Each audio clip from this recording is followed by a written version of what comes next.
Episode 2 dari kisah Sarah di kontrakan yang berkenalan dengan penghuni kontrakan.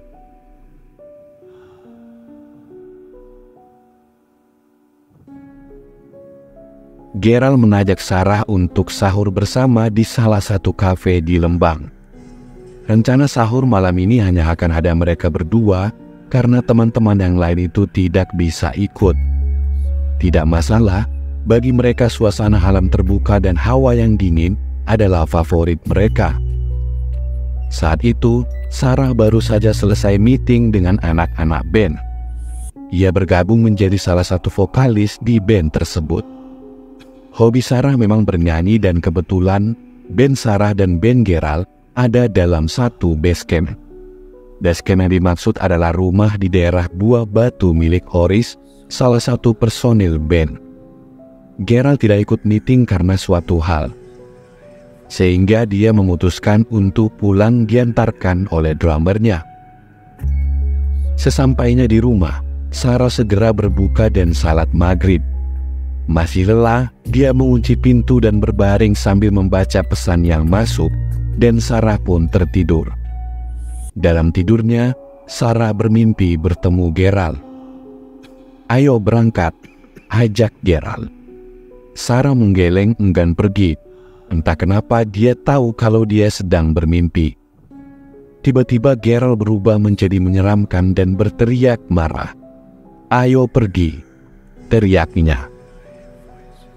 Seketika dia langsung terbangun dari tidur karena kaget.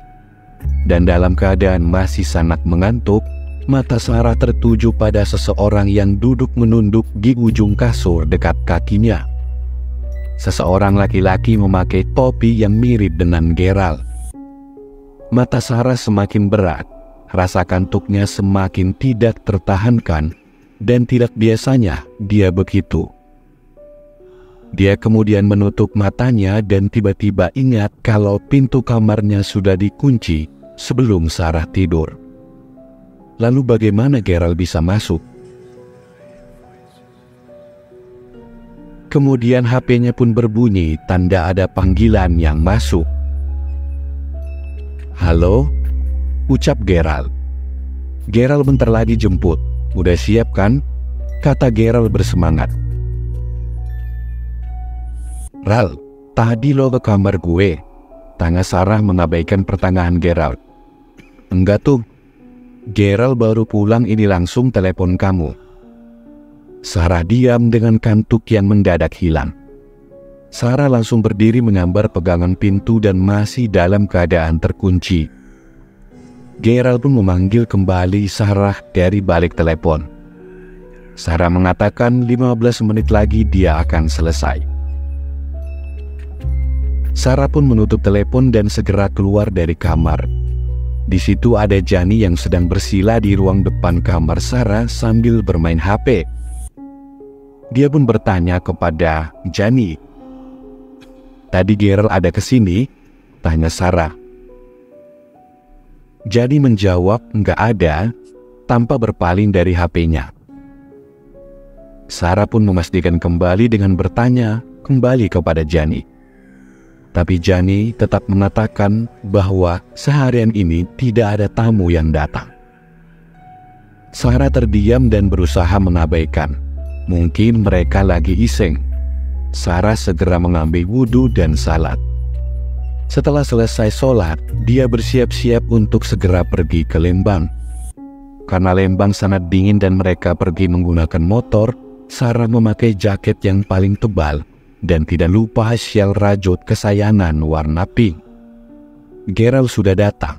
Mereka pun pergi menuju Lembang tanpa tahu sesuatu sedang menunggu mereka. Motor yang mereka tumpangi berjalan pelan karena masih di dalam komplek perumahan. Mereka tidak berbicara satu sama lain dan hanya sibuk dengan pikirannya masing-masing. Ketika mendekati sekolah SMA, Sarah melihat seorang kakek berjalan pelan. Sarah terus memperhatikan kakek tersebut tanpa sadar. Kakek tersebut berada jauh dari motor mereka. Posisinya di sebelah kanan jalan dan berjalan membelakangi Sarah dan Gerald.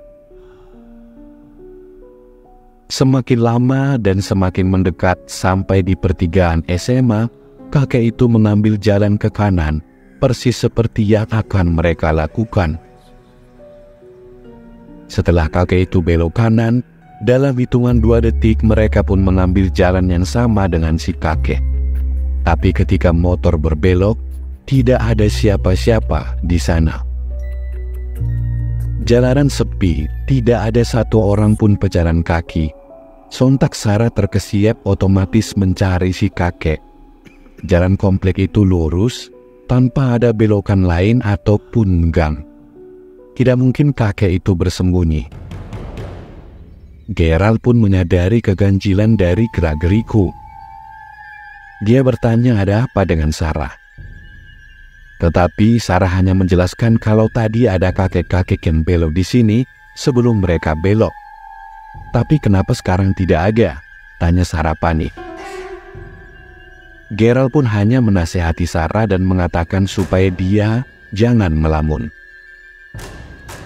Karena sudah mengalami kejadian aneh hari ini, Sarah pun mulai terbiasa.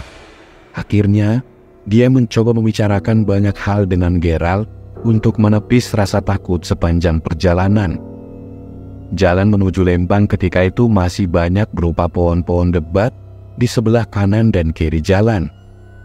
Ketika itu, tepat di tanjakan kafe yang akan mereka datangi, Sarah melihat seekor kucing hitam melintas di tengah jalan dekat sekali dengan lintasan mereka. Tetapi Gerald sama sekali tidak memperlambat kecepatan motor. Refleks Sarah menepuk pundak Gerald sambil berteriak, "Gerald, kucing!" Teriak Sarah sedikit tertahan sambil menunjuk-nunjuk kucing tersebut. Tanpa babi bu, Gerald malah tancap gas membuat Sarah sedikit terjengkang. Gerald mengatakan kalau tidak ada apa-apa di sana. Sarah pun kemudian bengong dan berbalik ke belakang, melihat ke arah kucing tersebut duduk dan memang tidak ada apa-apa di sana. Kosong, dan dia pun shock karena jelas-jelas kucing hitam tadi bukan halusinasi. Lanjut, mereka pun akhirnya sampai di kafe. Mereka segera turun dan memilih saung untuk kemudian memesan Indomie keju kornet. Sarah memesan teh manis panas, sedangkan Gerald memesan kopi. Sebenarnya, saat itu Sarah masih gelisah karena kejadian terakhir. Tapi, mereka sudah sepakat untuk tidak membahas dan berusaha mencari topik obrolan lain. Sarah pun lupa karena larut dalam suasana malam yang sangat dingin. Langit cerah berbintang ditemani minuman hangat, rasanya nikmat sekali. Tidak terasa waktu imsak sudah datang. Tanda mereka harus segera pulang supaya bisa menunaikan sholat subuh. Kami meminta bil. Ketika waiters datang menyerahkan bil, dia bertanya, "Teh mau pulang sekarang ya?" tanyanya.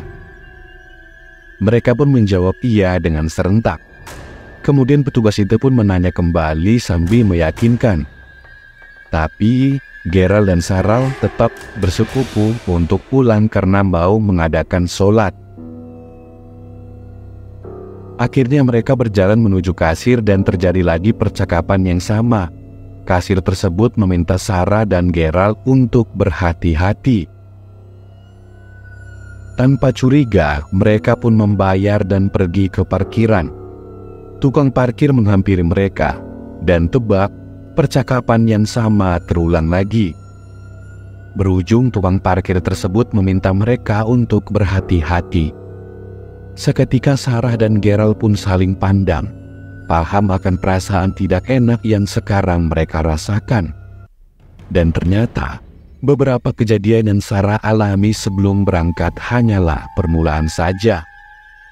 Kalau saja dia tidak cuek dan lebih memperhatikan tanda-tanda. Kalau saja Sarah tidak memaksakan pergi setelah mengalami 2 kejadian pertama, Sarah dan Gerald tidak akan mengalami kejadian ini.